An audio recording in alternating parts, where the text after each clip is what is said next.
ہمیں یہ احساس کرنا چاہیے کہ ہم نے اپنا سب کچھ چھوڑ کر 10 دن حسین کے نام پر وقف کر دیا ہے،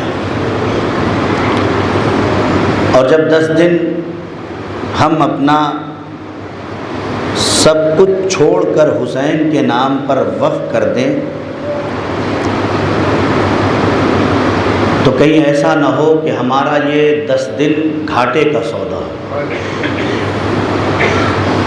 بہت دھیرے دھیرے اور بہت ہی اطمینان سے اور پورے ذمہ داری اور یقین کے ساتھ یہ جملے کہہ رہا ہوں۔ کوئی یہ نہ سوچے کہ یہ کیسی بات ہے کہ ہم اپنا 10 دن امام حسین کے نام پہ وقف بھی کریں اور گھاٹے کا سودا ہو سکتا ہے۔ بالکل ہو سکتا ہے، اس لیے کہ اس انسان کو کامیاب نہیں کہا جاتا جو 1 مہینہ دکان پر بیٹھ کر کوئی فائدہ حاصل نہ کر سکے۔ اس انسان کو عقل مند نہیں کہا جاتا جو 1 مہینہ کسی بھی سسٹم میں اپنا وقت لگا کر اس سے فائدہ حاصل نہ کر سکے۔ تو اسی چیز کو اس پہ بھی آپ وزن کریں کہ کہیں ایسا نہ ہو کہ 10 دن جو ہم حسین کے نام پہ وقف کر رہے ہیں اس میں ہمیں گھاٹا نہ ہو رہا ہو۔ مولانا گھاٹا کا مطلب کیا ہے؟ گھاٹے کا مطلب یہ ہے کہ یہ مجلسیں صرف ثواب لینے کے لیے نہیں آئی تھی کہ آپ اپنے گھر سے نکلیں اور آئیں اور بچھا ہوا فرش آپ کو مل جائے اور پنکھے کی ہوا چلتی رہے اور ہم آئیں اور آنے کے بعد یہاں سے چلے جائیں۔ خدا کی قسم حسین مظلوم نے یہ اتنا بڑا تحفہ ہمیں عنایت فرمایا ہے۔ سلام کرو علی کی اس بیٹی کو جس نے فرش عزا بچھا کے ہمیں اس لائق بنا دیا ہے کہ ہم یہاں بیٹھنے کے قابل ہو گئے۔ لیکن میرے نوجوانوں، گفتگو کا آغاز یہیں سے کرتا ہوں کہ کوشش کرو، فائدے کا سودا تب ہے کہ جب انسان 10 دنوں میں اپنے آپ کو کم سے کم اتنا بدل دے کہ جیسے کل تھا ویسا اب نہیں ہے۔ کم سے کم یہ میری بات نہیں ہے، مولانا عمار کا جملہ نہیں ہے کہ پنجتنی کے ممبر سے بیٹھ کے جو چاہے وہ بول رہے ہیں، نہیں، ایسا نہیں ہے۔ مولا کائنات حضرت غالب کل غالب علی ابن ابی طالب علیہ السلام ارشاد فرماتے ہیں کہ مومن اور ہمارا چاہنے والا وہ ہو ہی نہیں سکتا جس کا کل اور آج ایک جیسا ہو،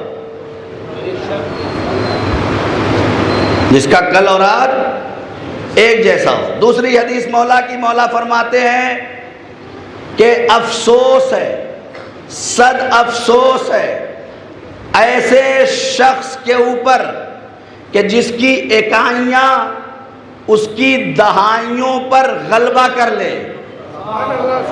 محسوس کریں اس چیز کو۔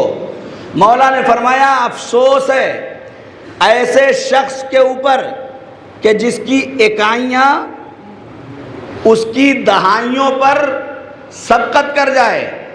ہمارے جیسے اس زمانے میں بھی تھے، پوچھا مولا یہ اکائیاں اور دہائیوں کا چکر کیا ہے؟ کیا تم نے قرآن نہیں پڑھا؟ اگر ایک گناہ کرو گے تو بس ایک گناہ لکھا جاتا ہے، لیکن اگر ایک اچھا کام کر دیا تو کم سے کم 10 گنا لکھا جاتا ہے۔ مولا فرماتے ہیں بچو اس دن سے کہ تمہارے گناہ اتنی کثرت سے ہو جائیں کہ جو تمہاری دہائیوں کے اوپر بھی غلبہ کر جائیں۔ یعنی کہیں ایسا نہ ہو کہ تم کسی کو خیرات کرنے کے بعد، کسی کی زکوٰۃ کرنے کے بعد، کسی بیوہ کی مدد کرنے کے بعد، کسی بہت سارے امور انجام دینے کے بعد فخر کرنے لگو کہ میں نے تو یہ کر دیا، میں نے تو یہ کر دیا، میں نے تو یہ کر دیا۔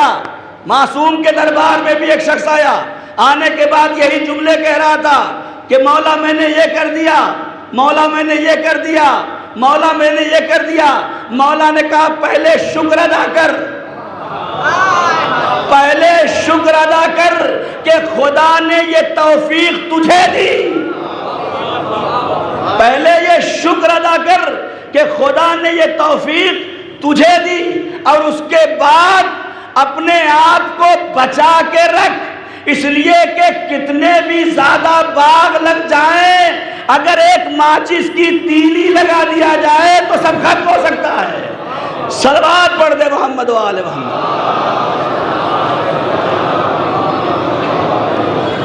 لہذا ضروری ہے کہ ہم اپنے اندر چیک کریں ہر مرحلے میں کہ ہمارے اندر تبدیلیاں آ رہی ہیں یا نہیں آ رہی ہیں۔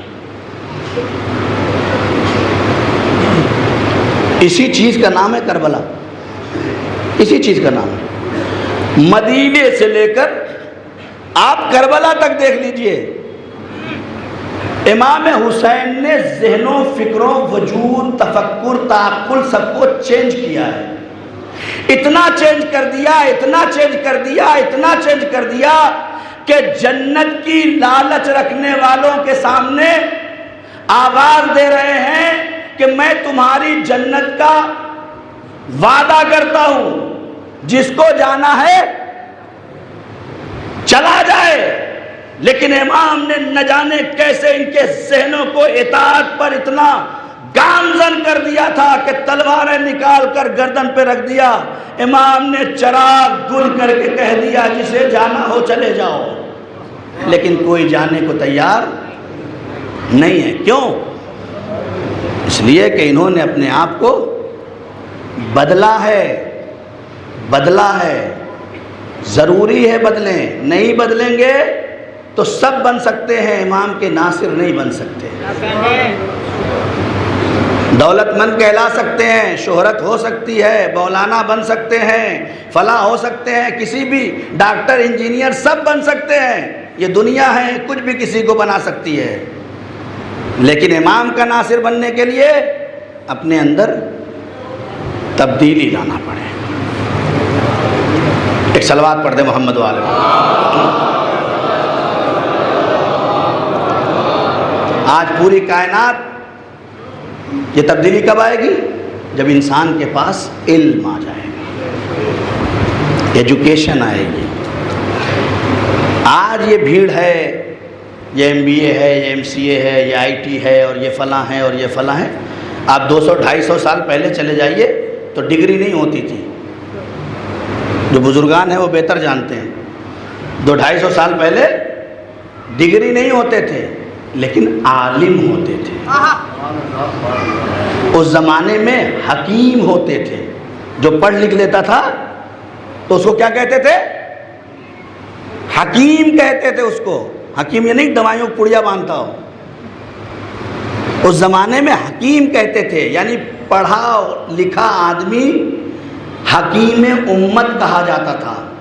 اسی لیے جس نے ہندوستان میں ایجوکیشن پہ کام کیا، اس شخص ڈاکٹر کلب صادق صاحب کو کیا لقب ملا ہے؟ حکیم امت۔ یہ تو لقب ملا نا۔ تو اس زمانے کے پڑھے لکھے لوگ ڈگریوں کے چکر میں نہیں ہوتے تھے۔ فرق کیا تھا؟ آج آپ کو LLB کی ڈگری مل جائے گی، آج آپ کو بڑے سے بڑے عہدے پہ ڈگریاں مل جائیں گی، لیکن ڈگریوں کے سائے میں رہنے والا ضروری نہیں ہے کہ انسان بھی ہو۔ بہت توجہ میں رہ دو، یہ خون جگر نکال کے آپ کو پیش کر رہا ہوں تاکہ ان نوجوانوں کے اندر کچھ تبدیلی آ سکے۔ خدا کی قسم ضروری نہیں ہے کہ جو بڑی سے بڑی ڈگری لے کے بیٹھا ہے اس کے سائے میں پلنے والا انسان بھی رہ جائے، لازم نہیں ہے۔ وکالت پڑھ لے، ڈاکٹری پڑھ لے، انجینئرنگ کر لے، IT کر لے، جو بھی کر لے، ضروری نہیں ہے کہ اس کے نیچے اس کے سائے میں رہنے والا انسان بھی باقی رہ جائے۔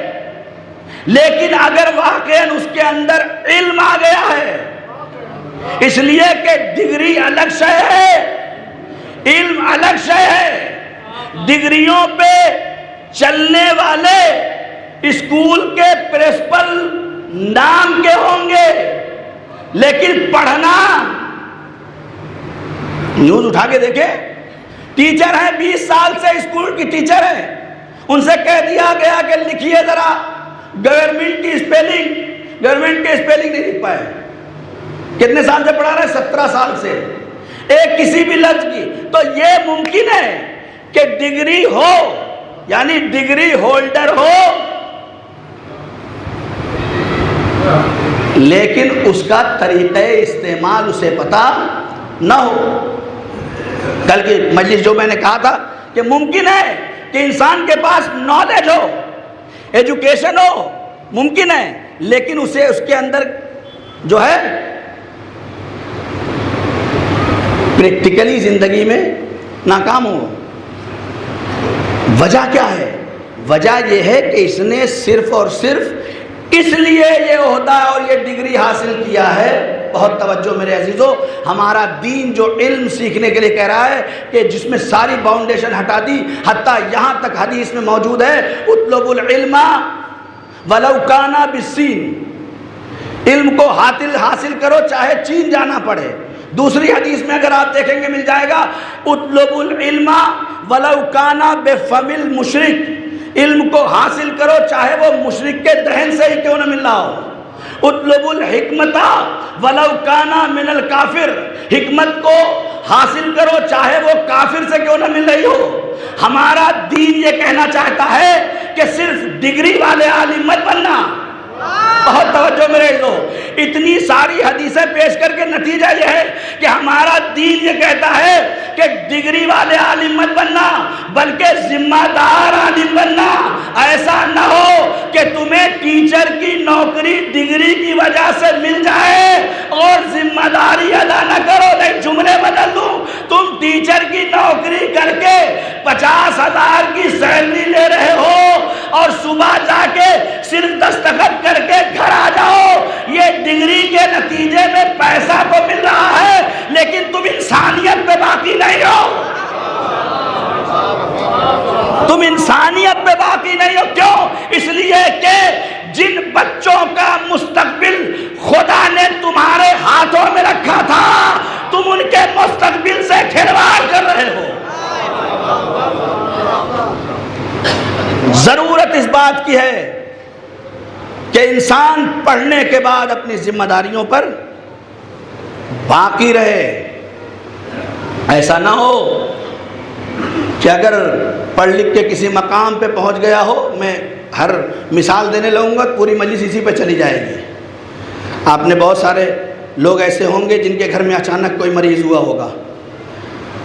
اللہ تمام بندگان خدا کو ان کی جان، مال، عزت، آبرو کی حفاظت فرمائے، جو مریض ہیں انہیں شفائے کاملہ عاجل ہدایت فرمائے۔ لیکن ایسا ہوتا ہے، لہذا کوشش کریں۔ میں اپنے گھر کی بات بتا رہا ہوں، مجھے اگر لگتا ہے کہ میرے گھر میں کوئی ایسا مریض ہے کہ جسے آگے بڑے ٹریٹمنٹ کی ضرورت ہے، تو کوشش کرو کہ اس سے پہلے کہ اچانک تمہیں ڈاکٹر کے پاس جانا پڑے، پری پلان ڈاکٹر کے پاس لے چلو۔ بہت فرق ہوتا ہے۔ جب اچانک آپ لے کے بھاگیں گے تو آپ کے ہاتھ سے باہر آپ کا مریض ہو جائے گا۔ آپ کا مریض آپ کے ہاتھ سے باہر ہو جائے گا۔ آپ لے جائیں گے، کہیں گے آئی سی یو میں ڈالو، آئی سی یو میں ڈالو، کہیں گے ان کا خون چینج کرنا ہے، خون چینج کرو، کہیں گے اتنا پیسہ لگے گا، یعنی آپ کے ہاتھ سے باہر ہے۔ لیکن آپ کو ایسا لگتا ہے کہ میرے گھر میں کسی کی کڈنی میں پرابلم ہے، تو آپ ابھی سے اس کے بارے میں تلاش کرو، جستجو کرو، جتنا کم سے کم خرچ ہو سکتا ہے، اس لیے کہ آج کے اس دور میں انسان دواؤں کے نام پہ زہر کھا رہا ہے۔ اس سے زیادہ اور کچھ نہیں کہہ سکتا میں۔ جتنی لوٹ مار ہماری ان حکومتوں میں اس وقت انسانیت کے ساتھ ہو رہی ہے، لیگل طور پہ کر رہے ہیں، ان لیگل جو ہو رہا ہو چھوڑو، لیگل طور پہ ہو رہی ہے۔ میرے والد صاحب ایک دوا کھاتے تھے، اس دوا کی قیمت 70 روپے میں دے کے آتا تھا، 70 روپے کی ایک ٹیبلٹ۔ جب اسے ایک بار نہیں ملی وہاں، میں آ گیا اپنے وطن، اور میرے ایک دوست تھے بنارس میں ایم آر، ان کو میں نے بھیجا کہ بھائی یہ دوا یہاں پورے علاقے میں نہیں مل رہی ہے، آپ اسے مجھے تلاش کر کے دے دیں۔ آپ یقین نہیں کر سکتے ہیں، جب میں نے ان کو بھیجا تو انہوں نے ان سے پوچھا کہ قیمت کتنی ہے، کہا 17 روپے ایک ٹیبلٹ۔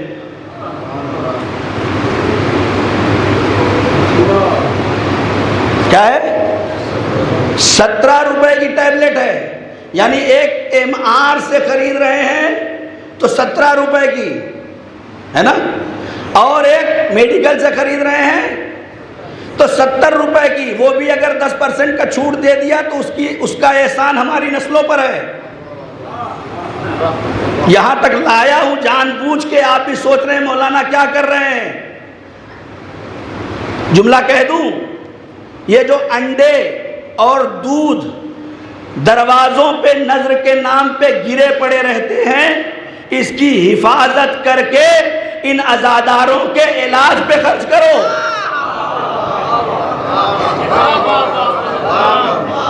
ان عزاداروں کے علاج پہ خرچ کرو۔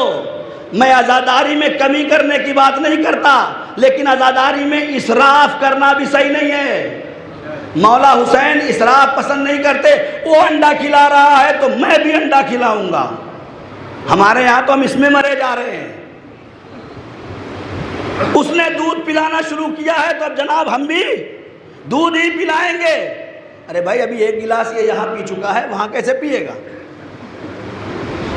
عقل میں آنے والی بات ہے۔ اگر پی لے گا تب بھی اس کے لیے نقصان ہے،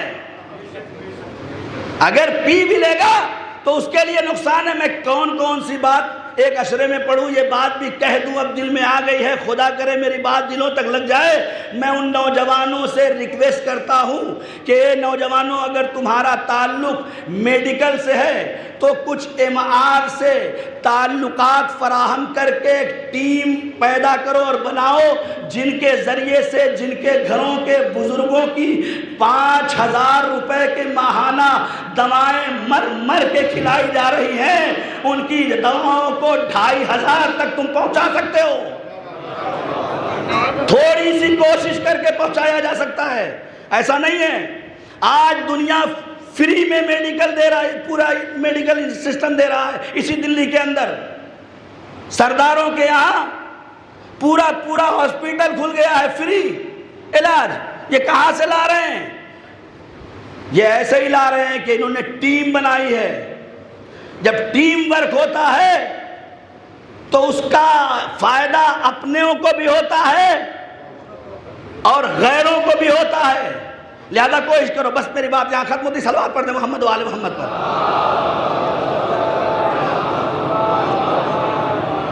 ضرورت ہے، بہرحال یہ باتیں تھی جو بیچ میں آ گئی۔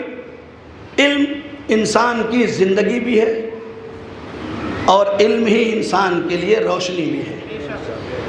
اگر علم نہیں ہے تو چھپکلی سے بھی ڈر جائے گا، کاکروچ سے بھی ڈر جائے گا، اور اگر علم ہے تو جنگل کے شیر کو سرکس کا تماشا بنا دے گا۔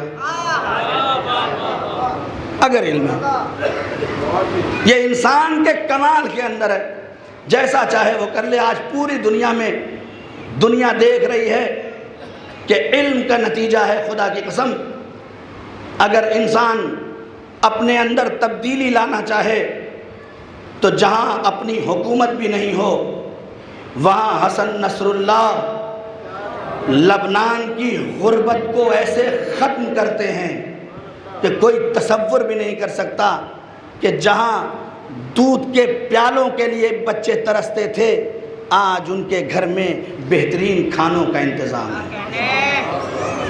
دوسری مثال دوں، میں خود ایران جب پہلی بار گیا تھا تو ایران کے اندر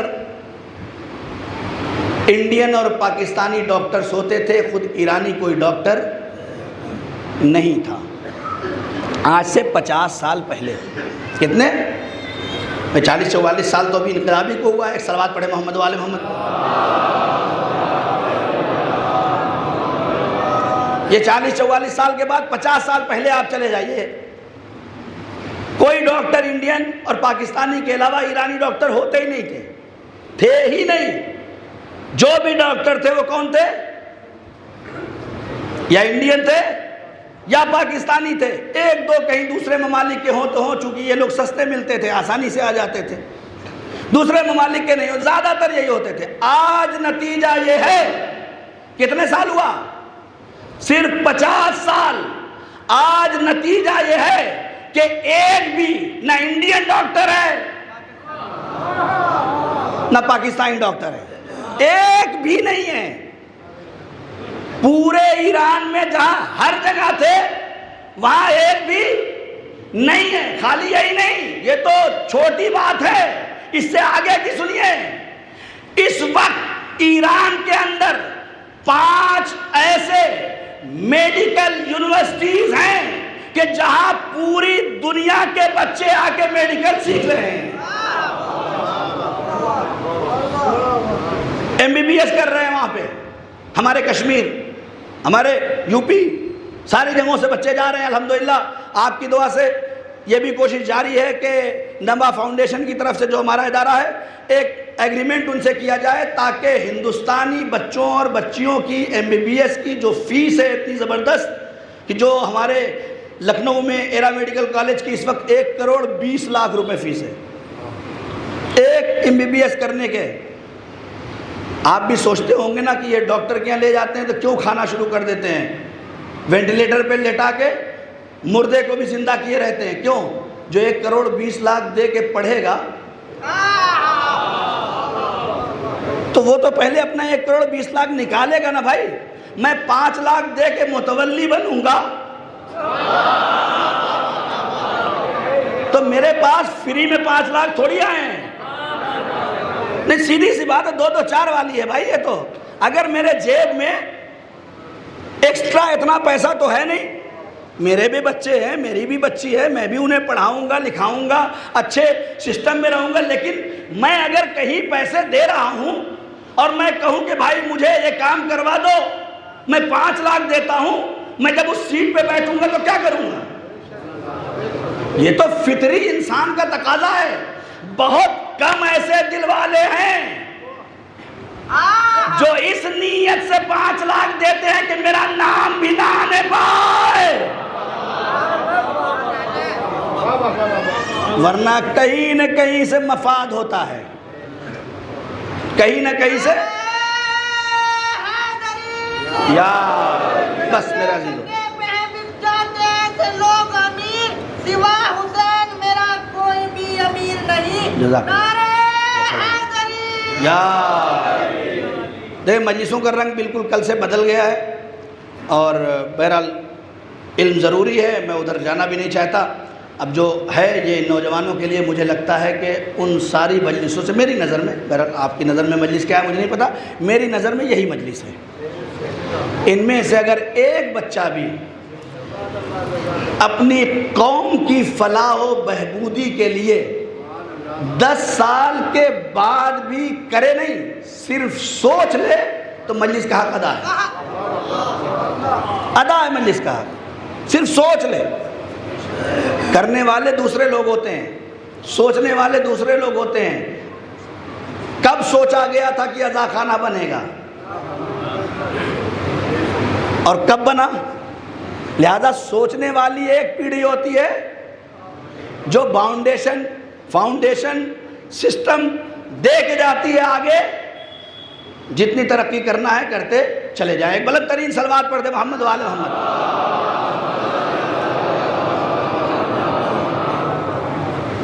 تو دنیا ترقی کر رہی ہے، جہالت ذلت کا نام ہے، علم کمال کا نام ہے، اور یہی وجہ ہے کہ جو سمجھ گئے کہ بغیر علم کے کچھ نہیں ہوتا، انہوں نے علم کو سیکھنے کے لیے اپنے آپ کو فنا کر دیا، اپنے آپ کو فنا کر دیا۔ ان کے پاس نہ غیبت کرنے کا ٹائم ہے، نہ کسی کا پیر کھینچنے کا ٹائم ہے، نہ کسی کو ذلیل کرنے کا ٹائم ہے، نہ کسی کی عزت اتارنے کا ٹائم ہے، نہ کسی سے کلسنے کا ٹائم ہے۔ اسی لیے کہا جاتا تھا کہ مسلمان ہندوستان میں دیکھا جاتا ہے، اسلام یورپ میں نظر آتا ہے۔ کیوں؟ اس لیے کہ جو ہمارے اندر ہونا چاہیے لیبل تو ہمارے سینے پہ لگا ہے، جو مسلمان ہم ہیں۔ ہمارا تو عالم یہ ہے کہ اگر پوسٹر پہ سید نہ لکھا جائے تو 10 مرتبہ فون کر دیں، مولانا کے آگے اگر نہ لکھا جائے حجت الاسلام والمسلمین مولانا سید عمار حیدر، تو مولانا 5 مرتبہ فون کرے کہ بھیا تم اتنا بھی نہیں جانتے کہ میں 12 سال سے قم میں پڑھ رہا ہوں، 20 سال سے قم میں پڑھ رہا ہوں، میں 50 سال سے یہ کام کر رہا ہوں. شادی کے کارڈ میں اگر 5 نام لکھے، ایک میں سید نہیں لکھا گیا ہے کہ نہیں؟ اگر نہیں ہے تو آپ بتائیے، ہے نا ایسا؟ اب یہ کیا کروں؟ ایک جہاں یہ لڑائی ہو رہی تھی، انہوں نے کہا جناب سید نہیں لکھا. بغل میں کھڑے ہوا انسان کہتا ہے کہ بھائی یہ سید ہے، سید لکھو ان کو، سید یہ ہیں سید. کہلے آپ کو کیسے پتا؟ کہلے میں نے انہیں بنتے ہوئے دیکھا ہے. کہلے بھائی مجھے کیوں نہیں پتا ہوگا؟ میں نے تو انہیں بنتے ہوئے دیکھا ہے. تو شادی کے کارڈ پہ سید لکھوانے سے سید نہیں ہوتا، پوسٹر پہ بڑا سا مولانا لکھوانے سے مولانا نہیں بنتا. اگر کردار ہے تو سید ہے.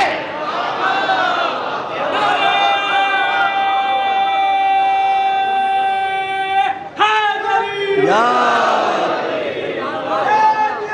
زندہ باد، زندہ باد، زندہ باد.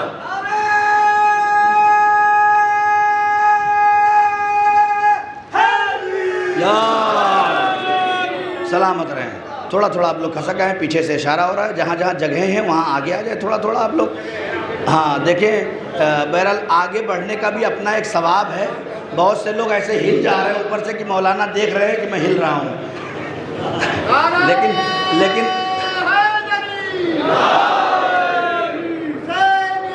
زندہ باد. ایک صلوات پڑھ دیں عظمت آل محمد. لبیک یا حسین، لبیک یا زہرا، لبیک یا زہرا، لبیک یا زہرا، لبیک یا زہرا. پیارے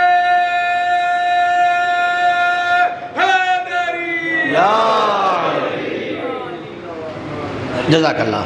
تو نام کا لیول لگانے سے کوئی نہ مسلمان بنتا ہے، نہ شیعہ بنتا ہے، نہ سید بنتا ہے. اگر آپ کو اپنے آپ کو مسلمان ثابت کر کے دکھانا ہے تو آپ کو کہنا نہ پڑے کہ میں مسلم ہوں، بلکہ آپ کے گزرنے پہ دوسرا کہے کہ یہ مسلمان ہے. ایسا نہ ہو کہ وہ شرم سے یہ کہے کہ مجھے آپ کو بتاتے ہوئے شرم آتی ہے کہ یہ مسلمان بھی ہے اور شراب خانے میں نظر آتا ہے. یہ افسوس کا مقام ہے. بہرحال میں گریز کرتا ہوں ان سب چیزوں سے، یہ بیچ میں لانا پڑتا ہے تھوڑا سا تاکہ ان نوجوانوں کو یہ لگے کہ ہاں مجلس میں بیٹھے ہوئے ہیں، لیکچر میں نہیں بیٹھے ہوئے ہیں. ایک صلوات پڑھ دیں محمد والے.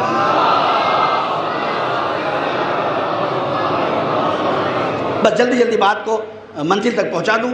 اب کیا کریں کہ ان نوجوانوں میں انقلاب آئے اور علم کو، چونکہ ہمارے یہاں علم کا قانون یہ ہے کہ علم نافع، ایسا علم ہو جو فائدہ پہنچانے والا ہو. اور اسی کی تقسیم جو ہے اہل بیت نے کی ہے. ہمارے یہاں تقسیم جو ہے وہ علماء نے نہیں کی ہے، عوام نے کر دی ہے. مدرسے میں پڑھے ہوئے ہیں، علم دین پڑھ رہے ہیں.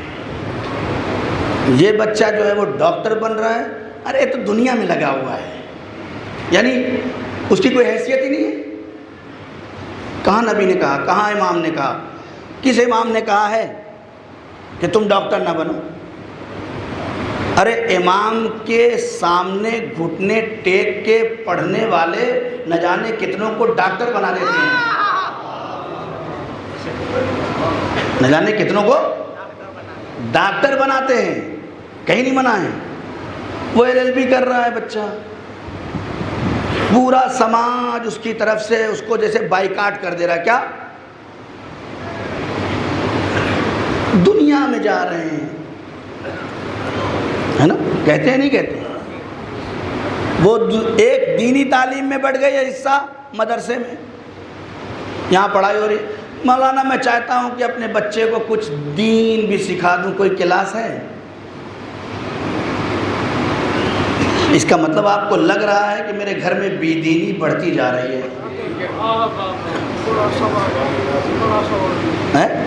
اس کا مطلب آپ کو احساس ہو گیا. تو یہ کیوں آئی؟ یہ اس لیے آئی کہ اگر آپ اپنے بچے کے سامنے نماز پڑھتے تو آپ کا بچہ نماز پڑھتا. آپ اپنے بچے کے سامنے روزہ رکھتے تو آپ کا بچہ بھی روزہ رکھتا. اب دینی کلاس ڈھونڈ رہے ہیں, ہے نا؟ تو ہم نے تقسیم کر دی ایک دین اور ایک دنیا. آئیے امام سے پوچھتے ہیں کہ مولا کیا دین کو دو حصوں میں تقسیم کر دیا جائے؟ جو مدرسے میں پڑھے, جو مکتب میں پڑھے, جو ادھر جائیں وہ دینی تعلیم حاصل کر رہے ہیں, اور جو یہ تعلیم حاصل کر رہے ہیں یہ دنیاوی تعلیم. مولا نے کہا نہیں, بالکل ہے. تقسیم یہی ہے کہ ایک دینی تعلیم ہے اور ایک دنیاوی تعلیم ہے, لیکن جسے تم دینی کہتے ہو وہ دینی نہیں ہے, جسے تم دنیاوی کہتے ہو وہ دنیاوی نہیں ہے. ہم بتاتے ہیں کہ دینی کون سا ہے اور دنیاوی کون سا ہے. دیکھو, ہر وہ علم جو لوگوں کو فائدہ پہنچانے کے لیے حاصل کیا جائے وہ دینی علم ہے. توجہ کر رہے ہو؟ ہر وہ علم جو لوگوں کو فائدہ پہنچانے کے لیے حاصل کیا جائے. اگر میرا نوجوان آئی ٹی سیکھ رہا ہے اور اس لیے سیکھ رہا ہے کہ میں بھی جا کے اس میں اپنا اسکوپ بناؤں اور اپنے پیچھے 10-20 کو بھی لے کے چلوں, یہی دینی علم ہے, یہی دینی علم ہے. اور ایک مولانا 10 سال اپنے گھر سے جا کے مدرسے میں پڑھے اور اس کے ذہن میں صرف یہ ہو کہ میں مجلسیں پڑھ کے لفافہ کماؤں. بات دونوں طرف سے کہہ رہا ہوں. صرف یہ مطمع نظر ہو کہ میرا لفافہ بن جائے چاہے قوم کا فائدہ ہو یا نہ ہو. بہت اچھی بات کہتے تھے ڈاکٹر کلب سعدی صاحب کہ عالم تو بس وہی ہے جو جوڑنے کا کام کرے. عالم تو بس وہی ہے جو جوڑنے کا کام کرے, جو توڑنے کا کام کر دے وہ عالم نہیں ہو سکتا. ایک صلوات پڑھ دے محمد و آل محمد. زندہ باد یا. بس جلدی 2-3 پوائنٹ اور بات ختم کر دوں گا آج کی مجلس کا, کہ گفتگو یہیں پہ تمام ہو جائے گی. کیا کیا جائے کہ ان نوجوانوں کا, ان بچوں کا مستقبل روشن ہو جائے. الحمدللہ اب بہت زیادہ فکروں میں تبدیلی آ گئی ہے, لیکن ابھی بھی ضرورت ہے. وہ ضرورت کیا ہے؟ وہ ضرورت یہ ہے کہ ان کو گائیڈ لائن چاہیے. سب سے پہلا مرحلہ یہ ہے. 12th کے بعد یہ بچہ پوری کوشش کرتا ہے, پڑھتا ہے, محنت کرتا ہے کہ میں ہائی اسکول کر لوں. پہلا پڑاؤ جیسے ہی پار ہوتا ہے اب اسے بتایا جاتا ہے کہ نہیں دیکھو, انٹر نہیں کیا تو کچھ نہیں کیا, انٹر کے بعد ہی تمہارا مستقبل بنے گا. ابھی وہ اس پوری طاقت اور محنت سے پڑھ رہا ہے کہ مجھے انٹر کے بعد اپنا مستقبل بنانا ہے. انٹر پڑھ کے کامیاب ہوتا ہے. اب جیسے انٹر کے آگے بڑھتا ہے اس کی آنکھیں کھلی کی کھلی رہ جاتی ہیں کہ انٹر تک تو ایک ہی دروازے سے آئے تھے, ابھی انٹر تک تو ایک ہی دروازے سے آگے بڑھنا تھا, اب انٹر کے بعد دروازے کھلے ہوئے ہیں, جاؤں تو کدھر جاؤں. ذرا سا مسٹیک پوری زندگی کو ترقی سے روک دیتی ہے. اس انٹر کے بعد اگر ذرا سا توجہ نہیں ہوئی, بیٹا چاہتا ہے میں انجینئر بنوں, ڈاکٹر کہتا نہیں میرے خاندان میں سب ڈاکٹر ہیں, باپ کہتا ہے تجھے بھی ڈاکٹر بننا ہے. اب یہ بچہ ڈاکٹر تو بن جائے گا لیکن پنکھے جلے گا. کیوں؟ اس لیے کہ اس کا شوق نہیں ہے اس میں. بچوں کے شوق کو مار کر آبائی سسٹم کو اس کے سر پہ لادنا یہ انسانیت نہیں ہے. شوق حلال ہونا چاہیے، جائز ہونا چاہیے۔ اب کوئی بچہ کہے کہ مجھے سنگر ہی بننا ہے، تو باپ کی ذمہ داری نہیں کہ اسے تھپڑ مار کے بند کر دے، کہہ دے نہیں بیٹا تم مسلمان ہو، نہیں تو تم کو بنا دیتا ہوں۔ طریقہ یہ، تم مسلمان ہو، تمہارے یہاں غنا جائز نہیں ہے، ورنہ تمہیں یہ بھی بتا دیتا کوئی اور آپشن ڈھونڈو، اس میں جاؤ۔ طریقہ یہ، تو کیا کیا جائے؟ یہ ان نوجوانوں کا کام ہے۔ یہاں سے اب ان نوجوانوں کی ذمہ داری یہ ہے کہ یہ وہی پھر ٹیم بنائیں۔ کچھ نوجوان بعد میں مجلس سے کہتے ہیں کہ مولانا کوئی 20-20 کرانے کا ارادہ ہے کیا؟ 4-5 ٹیم بنا چکے، آپ صلوات پڑھ دیں محمد والے محمد۔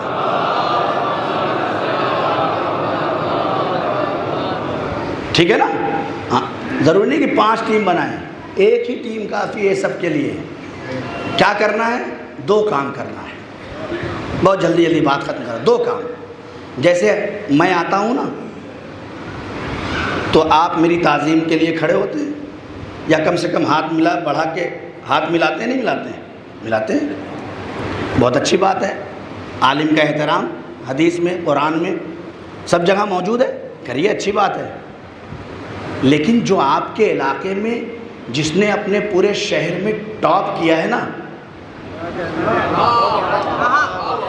تھوڑا سا اپنے ظرف کو بڑھائیے۔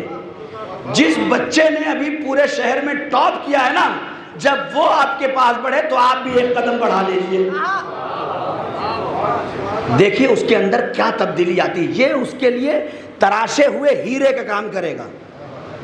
جیسے ہیرے میں کچھ چیزیں اگر رہ جاتی ہیں نا تو اسے تراش کے اور خوبصورت بنا دیا جاتا ہے، یہ آپ کا کام ہے، معاشرے کا کام ہے، یہ کام کریں۔ دوسرا کام یہ ہے کہ ان بچوں کو، جیسے مولانا بلاتے ہیں، آپ مجلس کرتے ہیں ماشاءاللہ سے، ضروری نہیں کہ اتنی بڑی تعداد میں لوگ آئیں، جو بچے پڑھنے والے ہیں ان عزاخانوں کا صحیح استعمال ہونا چاہیے۔ 10 دن مجلس ہو گئی، دروازہ تالا بند ہو گیا، ایسا نہیں ہے۔ پھر فاتحہ ہوگا تو کھلے گی، مجلس ہوگی تو کھلے گا، نہیں، ایسا نہیں ہے۔ کوشش کریں کہ اسے بھرپور استعمال میں لائیں۔ 1 کروڑ کی ملکیت لگی ہے، اس سے بھی زیادہ، آسان نہیں ہے۔ 1.25 کروڑ 1.5 کروڑ روپے لگا کے اگر ان نوجوانوں کے اندر اس کے ذریعے سے کوئی تبدیلی نہ آئے تو عمارت کس کام کی؟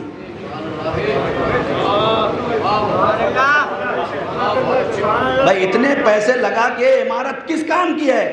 میں یہ اپنی طرف سے نہیں کہہ رہا ہوں، آپ ایران میں جائیے، مسجدیں بچوں کا مہد علمی ہیں،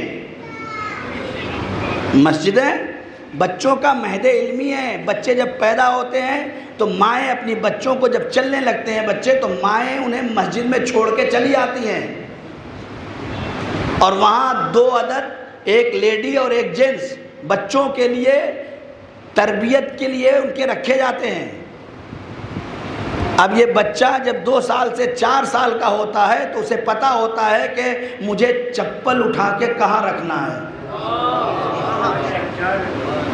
یہ فکری انقلاب ہوتی ہے۔ بات ختم کر رہا ہوں، تمام ہو گئی۔ پہلا کام یہ ہے کہ جو بچے ہیں انہیں جمع کیا جائے اور یہ دیکھا جائے کہ انہوں نے انٹر کس سسٹم کے تحت کیا ہے اور ان کا شوق کیا ہے۔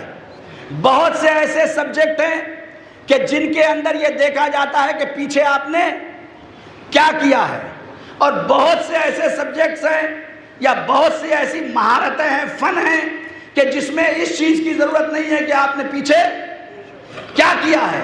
اگر کسی کے مارکس بہت اچھے ہیں تو اس کا انتظام اسی کی فیلڈ میں آگے بڑھا دیا جائے، لیکن اگر کسی کے مارکس کم آ گئے ہیں تو اسے معاشرے میں ذلت و رسوائی کی نگاہ سے مت دیکھو، اس کے لیے آگے بڑھنے کا راستہ تلاش کرو، اس کے لیے راستہ تلاش کریں۔ علم اور رہبری یہ تبھی ہو سکتی ہے، آپ فکروں میں تبدیلی تبھی لا سکتے ہیں جب معاشرے میں بچہ اپنے اندر علم کو پروان چڑھا سکتا ہے، ورنہ 25 سال کی مدت میں علی ابن ابی طالب نے کبھی نہیں کہا اللہم صلی علی محمد وعلی۔ اگر آپ چاہتے ہیں کہ آپ کا کھویا ہوا اقدار آپ کو واپس مل جائے، اگر آپ چاہتے ہیں کہ آپ کی تہذیب آپ کو واپس مل جائے، اگر آپ چاہتے ہیں کہ آپ کا تمدن باقی رہے، ایسا نہ ہو کہ کوئی بھی عنوان لگا کے آپ سے آپ کا حق چھین لیا جائے۔ UCC نظر میں ہے آپ کی، اگر چاہتے ہیں کہ یہ سب باقی رہے اور لوگ ہاتھ پھیلا کے آپ کا حق آپ کو دینے لگے تو وہی کریے جو مولا کائنات نے کیا۔ 25 سال تک علی نے کچھ بھی نہیں کیا، 25 سال علی خاموشی کے تحت رہے، بس کام کیا تھا؟ جن کے ہاتھوں میں تلوار تھی ان کے ہاتھوں میں قلم تھمایا۔ توجہ کریں میرے لوگ، جن بچوں کو تلوار کی ضرورت اور نوجوانوں کو اس زمانے میں تلوار کی ضرورت تھی، علی نے 25 سال میں ان کے وجود میں علم ایسے بھر دیا کہ جب 25 سال میں یہ بچے بڑے ہوئے تو انہوں نے کہا یا علی، خلافت آپ کے علاوہ کسی کا حق نہیں ہے۔ 25 سال میں جب علم بڑھا اور کمال پہ پہنچا تو جن لوگوں نے خلافت لی تھی وہی علی کے پاس لے کے آ جائے، یا علی یہ خلافت آپ کا حق ہے، تو علم حق کو بھی واپس کروا لیتا ہے اگر انسان کوشش کرے۔ بس بات ختم ہو گئی، بالکل تمام ہو گئی۔ آخری بات کہ یہ تو مرحلہ وہ ہے کہ جس نے سسٹم کو بنائے اور لوگوں کو پہنچائے۔ آخری بات آج کی اس مجلس کی، چونکہ ایک مجلس اس عنوان پہ ہونی چاہیے تھے کہ نوجوانوں کو راستہ کون سا چننا ہے۔ کل سے انشاءاللہ گفتگو الگ ہو جائے گی۔ آج آخری بات آخر میں یہ ہے کہ یہ نوجوان اپنے گولز طے کریں، اپنے مقصد کو ابھی سے طے کریں کہ مجھے کیا کرنا ہے۔ یہ بہت اہم ہے، ہر انسان کی ذمہ داری ہے کہ وہ کیا کرے، اپنے مقصد کو اپنے نظر میں رکھے، لیکن مقصد ایسا نہ ہو کہ اب وہ یہ مقصد رکھنے لگے کہ میں ہوا میں اڑنے لگوں۔ مقصد ایسا ہو کہ جو حاصل ہونے کے لائق ہو، ورنہ اللہ نے 2 چیزیں سب کو برابر دی ہیں، 2 چیزیں سب کو برابر دی ہیں، ایک وقت ہے نا، 24 گھنٹہ کوئی ایسا ہے جس کے لیے نہیں ہے، سب کے لیے 24 گھنٹہ ہے، اور ایک کوشش،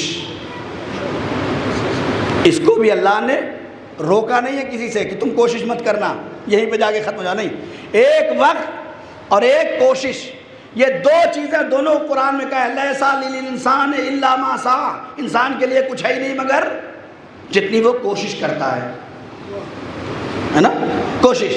تو وقت اور کوشش، انہی وقت اور کوشش کا صحیح استعمال کر کے انسان ڈاکٹر بن جاتا ہے، اور اسی کا غلط استعمال کر کے گھر میں بیٹھا رہتا ہے۔ سب کو برابر اللہ نے دیا ہے، کوئی کمی نہیں ہے، جو بھی اس وقت کا صحیح استعمال کر لے اور جو کوشش کر لے، ورنہ اگر کوشش اور وقت کا صحیح استعمال نہ کرتی تو حبش میں رہتی تو میمونہ کہلاتی، مالکہ تھی، شہزادی تھی، لیکن پتا تھا کہ وہی رہ کے حبش میں مر جاؤں گی، دنیا نام بھی نہیں لیتی۔ کیا کہا اپنے بچوں سے، مجھے علم چاہیے، کہا آپ ہمیں بتائیے، جو پڑھانے والا ہے، جو بتانے والا ہے وہ ہم یہی بلا لیتے ہیں۔ کہا بچوں، ارے وہ ایسے عالم ہیں کہ جن کے دروازے پر نبی چل کے جاتے ہیں، ہم بھی جائیں گے۔ چلی، کیسے چلی؟ شہزادی تھی نا، ملکہ تھی، کوئی اور نہیں تھا، اکیلی تھی، بادشاہ کی بیٹی تھی، اپنی جوتیاں تخت پہ رکھی اور چل دی۔ نہ جانے کیا کمال تھا جناب فضہ کی جوتیوں میں کہ تخت پہ رکھ کے یہ کہہ کے بڑھی کہ ان جوتیوں سے بہتر اگر کوئی مل جائے تو اسے بٹھا دینا۔ آ گئی جناب فاطمہ الزہرا سلام اللہ علیہا، بس بالکل بات ختم ہونے والی ہے اور تمام ہو چکی ہے.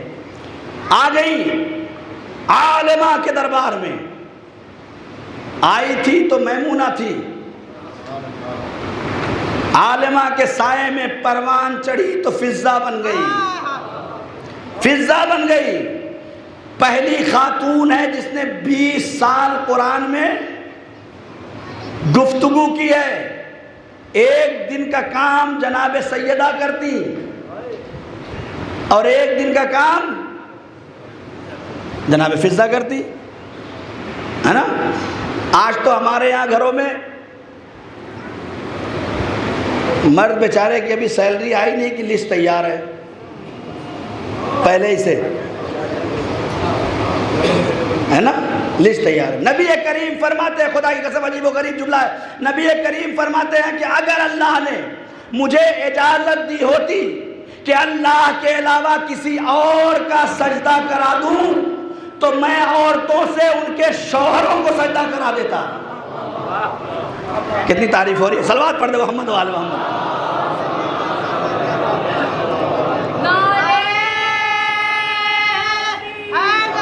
یا علی، کتنی اچھی بات ہے. کبھی تم کسی کی بات کرو، علی کا ذکر کرو، صرف علی کی بات کرو.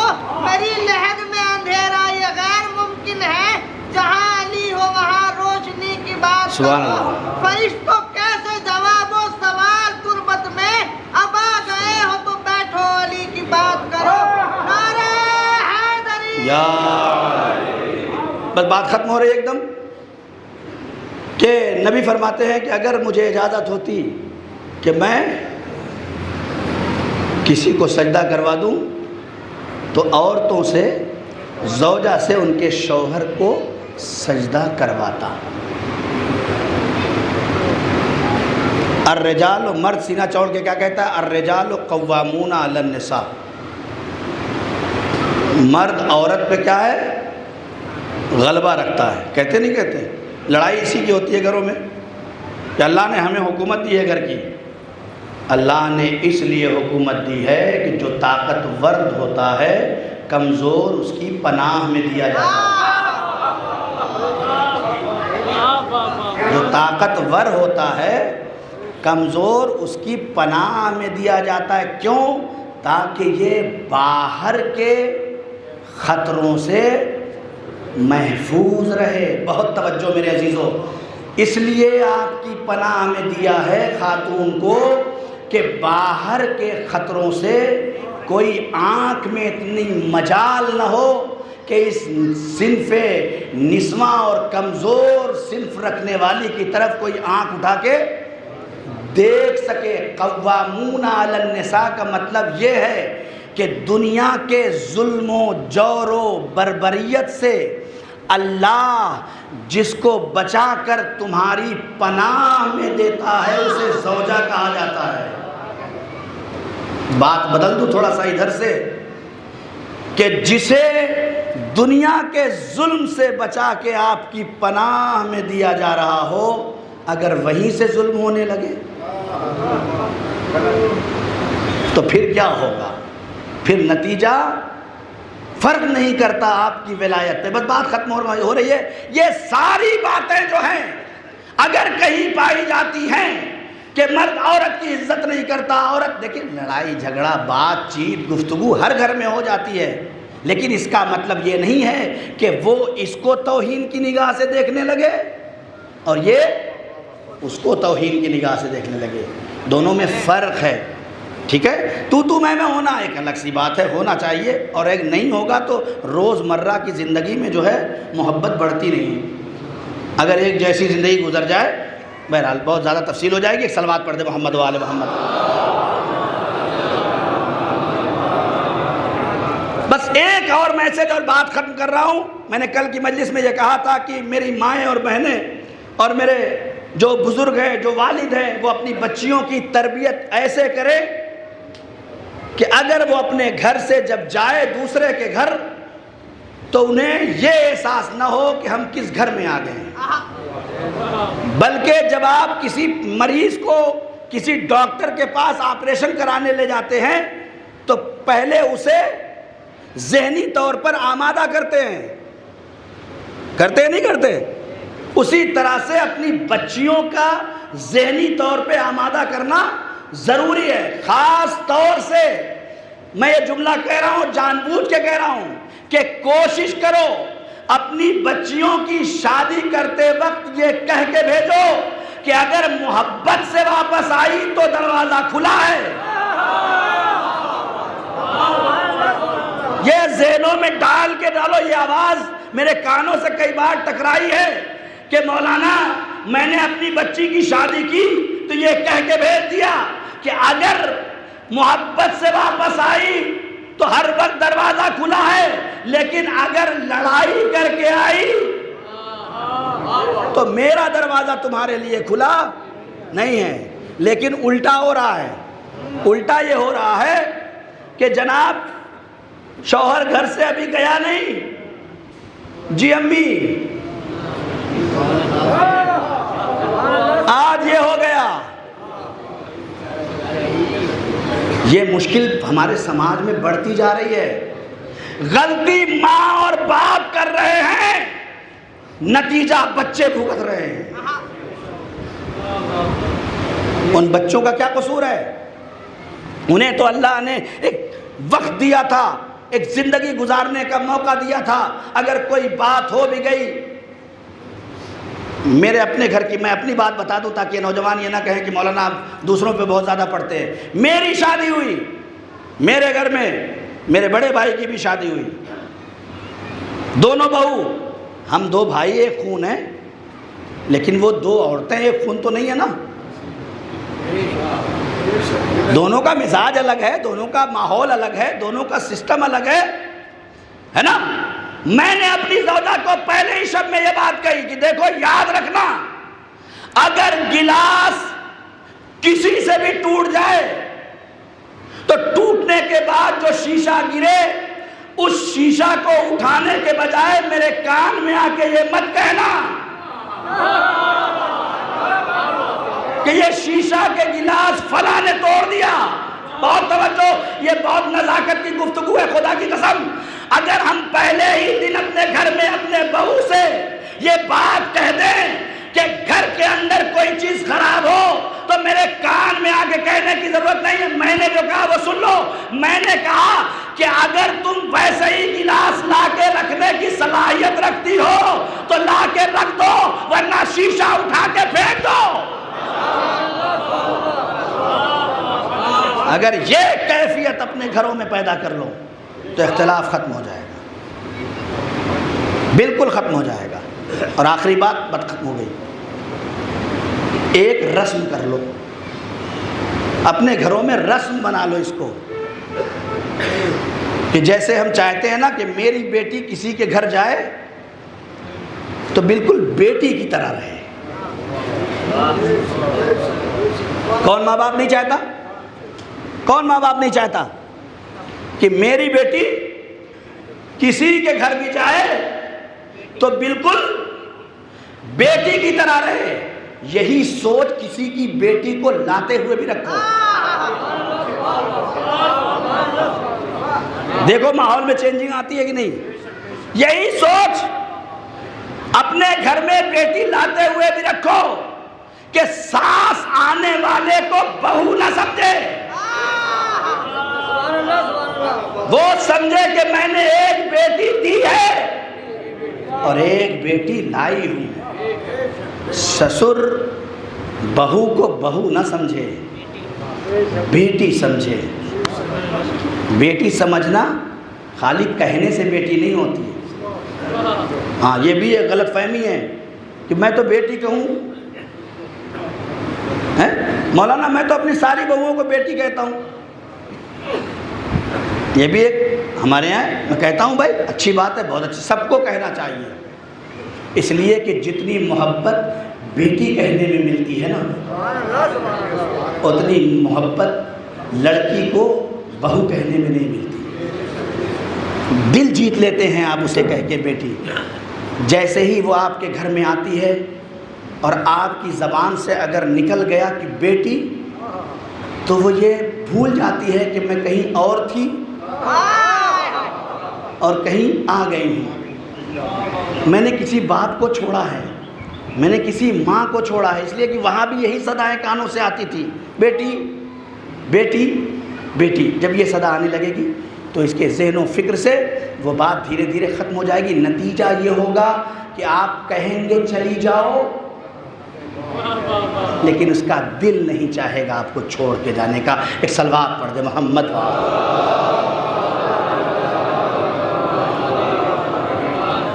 اور یہ میں ساری باتیں جو کہہ رہا ہوں یہ اہل بیت کے گھرانے کے اصول ہیں۔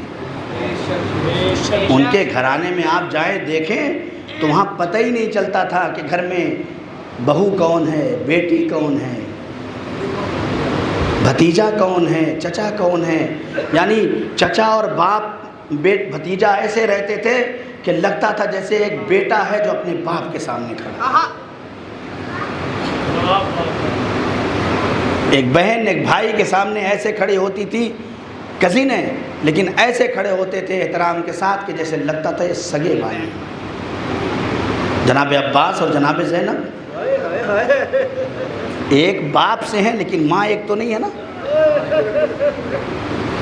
لیکن تاریخ نے مثال لکھ دی، ایسے بھائی اور ایسی بہن، جناب صغرا اور جناب علی اکبر سگے بھائی بہن ہیں۔ آج تو رشتوں کو پامال کر دیا گیا، اس سے کھل کے جملہ نہیں کہہ سکتا میں، جو زمانہ آ گیا ہے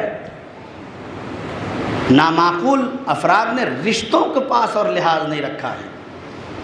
اگر کربلا سے محبت ہے تو دیکھو بھائی اور بہن کی ایسی محبت ہے کہ جب قافلہ چلنے لگا اور صغرا کا نام نہیں آیا، اے بابا صغرا کو اپنے ساتھ لے کے چلیے، اے بابا اگر اماری میں جگہ نہیں ہے تو مجھے فرسا کی سواری نہیں۔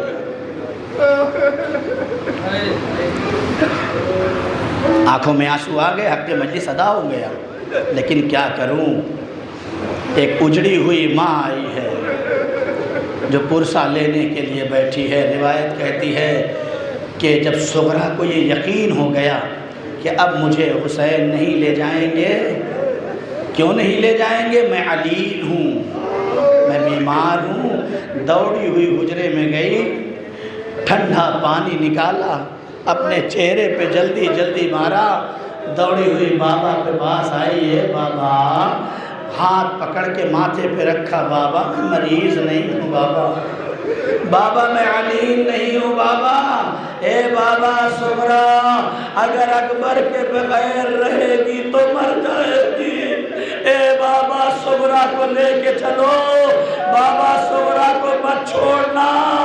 دو روایتیں ہیں، ایک صغرا کے لیے اکبر کتنے قریب تھے، ایک صغرا کے لیے اصغر کتنے عزیز تھے۔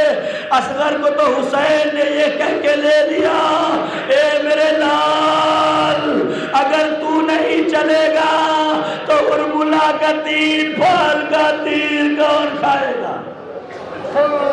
لیکن ایک طرف اکبر ہیں، ایک طرف صغرا ہے۔ روایت کہتی ہے حسین صغرا سے اجازت لے کے چلے، کچھ دور پہنچے تھے کہ ایک مرتبہ کسی نے کہا، اے میرے آقا حسین صغرا آ رہی ہے،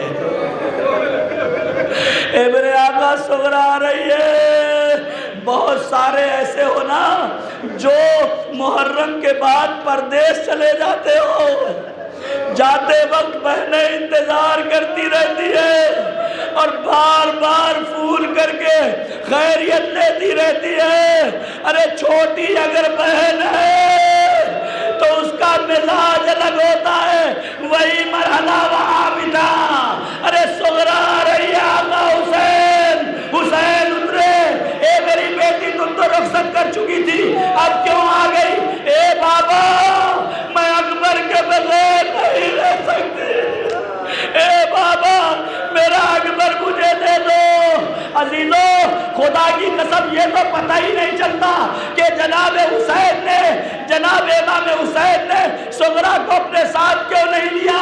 یہ تو چھٹے امام کے دربار میں ایک شخص کھڑا ہو گیا، مولا آیا تھی، حسین مظلوم صغرا کو اپنے ساتھ نہیں لے گئے، امام نے امامہ پھینکا، آنکھوں سے آنسو جاری ہو گئے، بس اتنا کہا اے بھائی یہ سوال تم نے کیا کر دیا، اگر پوچھ لیا ہے تو سن لو، ارے میری جد ماجدہ صغرا میری ماں فاطمہ زہرا کی شبیہ تھی، حسین کو گوارا نہیں تھا کہ میری شہادت کے بعد کربلا سے کوفے سے شام میری ماں کی شبیہ جائے۔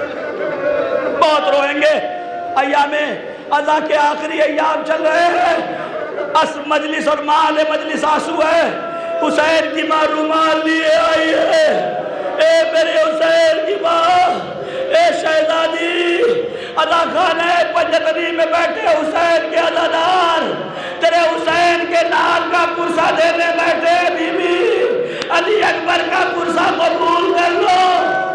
علی اکبر محمل کے اندر ہے، صغرا نے کہا بابا ایک بار اکبر سے اور بلا دو، حسین نے اکبر کو زمین پہ اتارا، صغرا قریب آئی، میرے بھیا کچھ نہیں چاہیے، یہ تھوڑی سی مٹی لائی ہوں،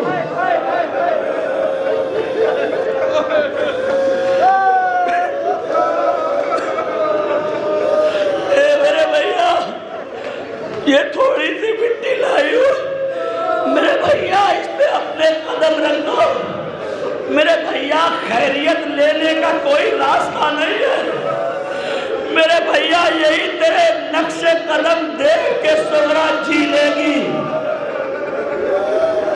اکبر نے قدم رکھے، صغرا نے اٹھایا، خیمے کے اندر چلی گئی، ارے قافلہ تو چلا گیا، صغرا نقش قدم دیکھتی رہی، صبح عاشور آئی، جناب زینب نے کہا اے میرے بھیا حسین آج اکبر سے کہہ دو اذان دے دے، اکبر گلدستہ اذان پہ پہنچے، اللہ اکبر اللہ اکبر، آواز خیمے میں نہیں آئی، زینب نے کلثوم نے فضا کو بلایا، اے بی بی جاؤ میرے حسین سے کہہ دو، میرے بھیا حسین سے کہہ دے کہ اکبر اتنی دیر اذان دے کہ خیمے میں پھوپھی سن سکے۔ حسین اٹھے، اکبر کے قریب آئے، میرے لال مجھے پتا ہے تو کتنا پیاسا ہے، تیرے گلے میں کانٹے پڑ چکے ہیں میرے لال، تیرے اندر اتنی صلاحیت نہیں ہے کہ تو اذان دے سکے، لیکن میرے لال آواز کو بڑھا دے، تیری پھوپھی تیری آخری اذان میرے کلیجے میں طاقت نہیں ہے، میں مسائب نہیں پڑھ پا رہا ہوں، خدا کی قسم میں مسائب نہیں پڑھ پا رہا ہوں، لیکن دو چار جملے سن لو۔ امام حسین نے کہا زینب جاؤ امر اکبر سے کہہ دو اکبر ذرا آواز بڑھا دو تاکہ میری بہن خیمے میں سن سکے، ارے جوان تھا نا تڑپ گیا، بہن کی نام سنا، اے میرے بابا آپ کی بہن تو خیمے میں سنے، میری بہن صغرا، اے بابا میری بہن کا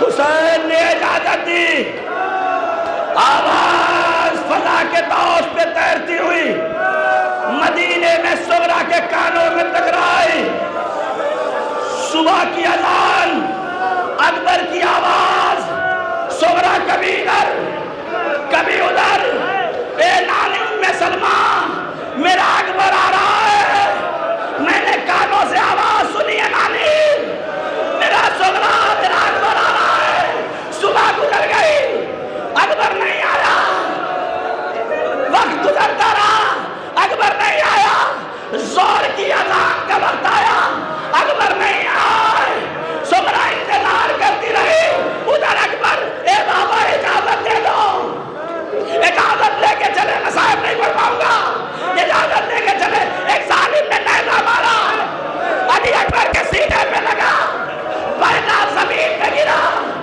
بوڑھا باپ چلا، اکبر کے قریب پہنچا،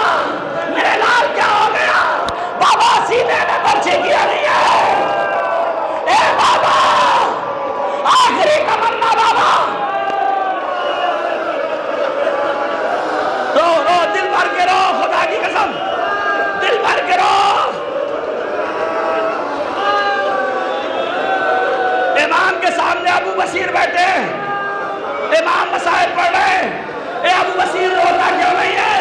کہا مولا رو تو رہا ہوں۔ کہا ابو بصیر ایسے نہیں، جب مصائب پڑھا جائے تو ایسے رویا کرو جیسے بوڑھی ماں اپنے جوان بیٹے کا ماتم کرتی۔ بالکل ختم مصائب، چل نبی مصائب کے سنے۔ حسین قریب بیٹھے، حسین قریب بیٹھے، آواز دیتے میرے لال، ابراہیم مجھے دیکھ رہے ہیں، اسماعیل تمہیں دیکھ رہے ہیں۔ اکبر کہتے ہیں بابا نیزے کی انی ہے بابا، بہت تکلیف ہو رہی ہے، خدا نہ کرے کہ بوڑھا باپ زندہ رہ جائے اور جوان بیٹے کے سینے میں برچھی کی انی ٹوٹ جائے۔ مجھے یاد نہیں ہے کہ پچھلے سال یا 4 سال پہلے میں یہ مصائب یہاں پڑھا، میں نے پڑھا شاید کہ جب علی اکبر میدان میں جنگ کر رہے تھے نا، تو ظالم نیزہ لے کے علی اکبر کی طرف وار کرنے کو سوچ رہا تھا۔ اگر چاہتا تو پہلے ہی مار دیتا، لیکن روایت یہ کہتی ہے کہ ظالم یہ کہہ رہا تھا کہ مجھے مارنا تو ہے اکبر کو، لیکن علی اکبر کے کلیجے میں برچھی مارنا ہے۔ مختار نے پوچھا کہ ایسا کیوں کیا؟ جب جناب مختار نے بدلہ لیا تو جناب مختار نے پوچھا کہ تو نے ایسا کیوں کیا؟ تجھے پتا تھا کہ حسین زندہ ہے، لیکن اس کے بعد تو نے علی اکبر کے سینے میں برچھی ماری۔ کہا میں یہی دیکھنا چاہتا ہوں کہ حسین کتنا صابر ہے۔ بس ابھی تو بات ختم ہو گئی۔ امام حسین علی اکبر کے قریب پہنچے، میرے لال، اے میرے لال، تیرا بوڑھا بابا آ گیا میرے لال۔ اے بابا اس سے پہلے کہ میری روح نکل جائے میری ایک خواہش ہے بابا۔ کہا میرے لال جلدی بیان کر لو، ایسا نہ ہو کہ بابا آخری بار تیری خواہش پوری نہ کر سکے۔ ارے اکبر نے کہا بابا بس ایک خواہش، بہن سے ملنے کی تمنا کر کے آیا تھا، آخری بار سغرا کا دیدار کرا دو۔ انگلیوں کا اشارہ ہوا، اے میرے اکبر مدینے میں دیکھنا شروع کرو۔ نانی ام سلمہ کے آواز، کہا بابا سغرا نظر نہیں آتی۔ ام المؤمنین کے پاس سغرا نظر نہیں آتی، نانا کے مزار پہ بابا سغرا نظر نہیں آتی، اماں فاطمہ کی نہر پہ بابا سغرا نظر نہیں آتی، اپنے حجرے میں بابا سغرا نظر نہیں آتی۔ بابا عجیب جملہ کہا ورنہ بابا کہیں ایسا تو نہیں میری سغرا میرا انتظار کرتے کرتے اس دنیا سے چلی؟ نہیں میرے لال نہیں، سغرا زندہ ہے۔ اے اکبر بنی ہاشم کے دروازے کو دیکھو، اب وہ منظر اکبر نے دیکھا جو خدا کسی بھائی کا نہ دیکھا ہے۔ ارے جناب سغرا اپنا دائرہ رخسار اکبر کے نقش قدم پہ رکھ کے کہہ رہی ہے، اے میرے بھیا سغرا بھی تیرا انتظار کر رہی ہے۔ اکبر نے آواز دی، بہن خدا پہ حسین کی نصرت میں سینے پہ برچھی کا اب اکبر نہیں آ